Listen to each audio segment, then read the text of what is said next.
Nah, di algoritma berikutnya, ini ada algoritma namanya SJF atau Shortest Job First. Jadi Shortest Job First ini adalah algoritma yang memilih proses dengan burst time CPU paling kecil, itu akan dieksekusi terlebih dahulu. Analoginya sama seperti tadi, pasien dengan waktu konsultasi paling sedikit, itu kita dahulukan dibandingkan pasien dengan waktu konsultasi yang panjang. Sehingga diharapkan average waiting time-nya itu menjadi semakin kecil. Nah, SJF ini bisa memberikan hasil scheduling yang optimal. Nah, berdasarkan kapan keputusan scheduling itu dilakukan, SJF akan dibagi menjadi dua. Ada yang disebut dengan non-preemptive SJF scheduling, ada yang disebut dengan preemptive SJF scheduling. Yang membedakan apa, Pak? Tadi kita kembali ke konsep non-preemptive sama preemptive. Kalau preemptive itu ada mekanisme namanya interrupt. Kalau non-preemptive tidak ada mekanisme interrupt. Artinya, kalau Anda pakai non-preemptive SJF scheduling, maka proses penjadwalan ulang itu hanya bisa dilakukan kalau prosesnya itu berubah menjadi waiting atau prosesnya terminate. Itu baru kemudian non-preemptive SJF scheduling bisa dilakukan. Tapi kalau nggak ada kondisi seperti itu, kalau misalkan bisa scheduling dilakukan ketika terjadi interrupt, maka masuk ke kategori yang kedua, yaitu preemptive SJF scheduling. Oke, kita bahas dulu yang non-preemptive. Ini yang paling mudah ya, yang non-preemptive. Oke. Baik, yang non-preemptive. Oke, nah bagaimana cara kerjanya? Algoritmanya adalah jalankan proses dengan burst time terkecil sampai masuk ke state waiting atau sampai ke terminate. Kemudian pilih dan jalankan proses dengan burst time terkecil berikutnya. Misalkan ya, di sini ada 4 proses 1, 2, 3, sama 4. Proses 1 burst time-nya 6 milisecond, proses 2 8, proses 3 7, dan proses 4 3. Jadi semuanya sudah ada di antrian ya, asumsinya sudah ada di antrian semua. Nah, berarti kita akan memilih proses dengan burst time paling kecil. Dalam hal ini proses dengan burst time paling kecil adalah proses 4. Maka proses 4 kita eksekusi terlebih dahulu, sampai 3 milisecond berikutnya. Kemudian proses 4 terminate, sisa 3 proses 1, 2, sama 3. Di antara proses 1, 2, sama 3, yang paling kecil adalah proses 6. Maka proses 1, proses 1 ya, dengan 6 milisecond. Maka proses 1 dieksekusi. Oke, kemudian terminate, sisa 2 proses 2 sama proses 3. Di antara proses 2 sama proses 3, yang paling kecil burst time-nya adalah proses 3. Sehingga proses 3 akan dieksekusi berikutnya. Kemudian yang terakhir adalah proses 2 dengan 8 milisecond. Dari sini bisa kita hitung berapa average waiting time-nya. Oke, ini yang non-preemptive. Jadi tidak ada mekanisme interrupt ya. Sekali lagi di non-preemptive tidak ada mekanisme interrupt. Oke. Nah, berikutnya adalah preemptive SJF scheduling. Seperti namanya, karena dia preemptive, berarti dia pasti punya interrupt di situ. Oke. Nah, gimana sih algoritmanya? Algoritmanya pertama kita menjalankan proses atau mengeksekusi proses dengan burst time paling kecil yang ada di ready queue ya. Kemudian tanpa menunggu state-nya berubah jadi waiting, kita akan cek burst time dari proses yang baru masuk. Jadi nanti misalkan ada proses baru yang masuk ke ready queue, nanti kita akan cek burst time-nya. Oke, jika proses yang baru tadi itu burst time-nya lebih kecil daripada sisa burst time proses sekarang, maka nanti akan berpindah untuk mengeksekusi proses yang baru. Contoh ya di sini ya. Di sini ada 4 proses. Proses 1, proses 2, proses 3, sama proses 4. Nah, untuk mensimulasikan mekanisme interrupt di situ, kita memberikan informasi di sini ada waktu masuknya. Ini maksudnya adalah waktu masuk ke ready queue. Proses 1 masuk ke ready queue pada milisecond ke-0, proses 2 masuk ke ready queue pada milisecond ke-1, proses 3 masuk ke ready queue pada milisecond ke-2, dan proses 4 masuk ke ready queue pada milisecond ke-3. Jadi 4 proses ini tidak masuk ke ready queue pada saat yang bersamaan. Ini yang perlu teman-teman pahami ya. Kemudian burst time-nya proses 1 8 milisecond, proses 1 4 milisecond, proses 2 9 milisecond, dan proses 4 5 milisecond. Oke, sekarang kita masuk ke milisecond ke-0.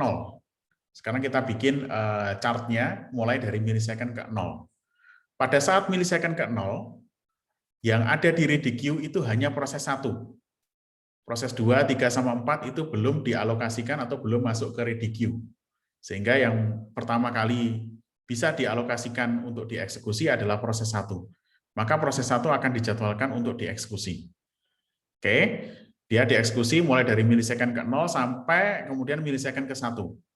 Nah, pada saat milisecond ke 1, oke, proses 2 masuk ke ready queue.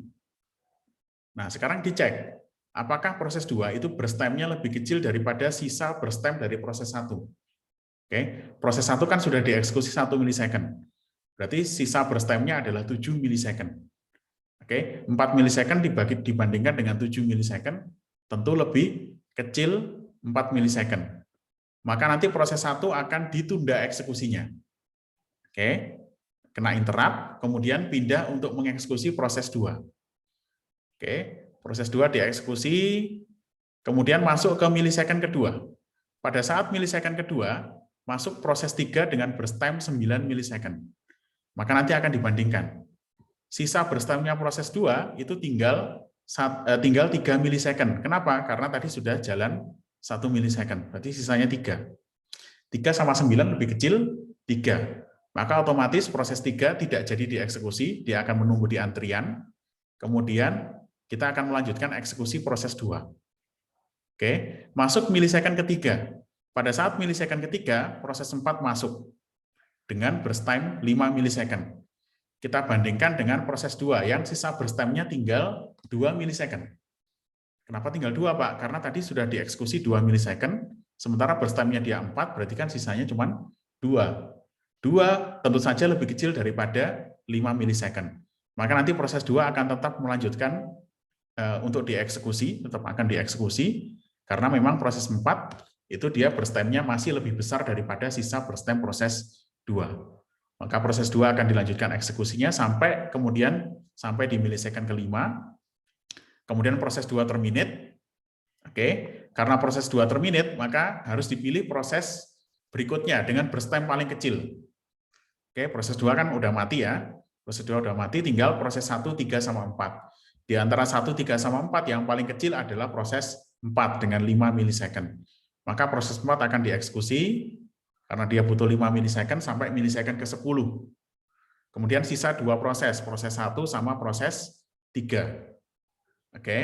Nah, sekarang mana yang dieksekusi? Proses 1 sisa burst time-nya 7 milisecond, kemudian proses 3 9 milisecond. Berarti yang paling kecil adalah proses 1. Proses 1 dieksekusi karena dia sisanya tinggal 7 milisecond, berarti sampai milisecond ke-17.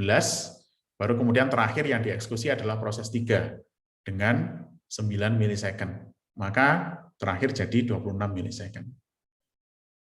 Oke. Baik. Oke.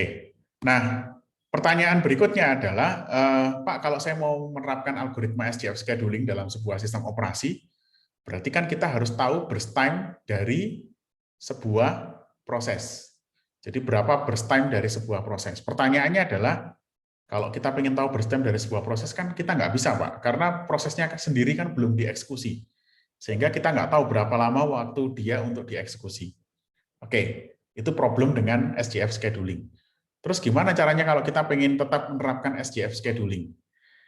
Yang bisa kita lakukan, karena kita nggak tahu berapa nilai pastinya, yang bisa kita lakukan adalah dengan melakukan estimasi atau perkiraan. Nah, salah satu metode yang bisa kita pakai untuk melakukan estimasi di sini adalah metode namanya exponential averaging.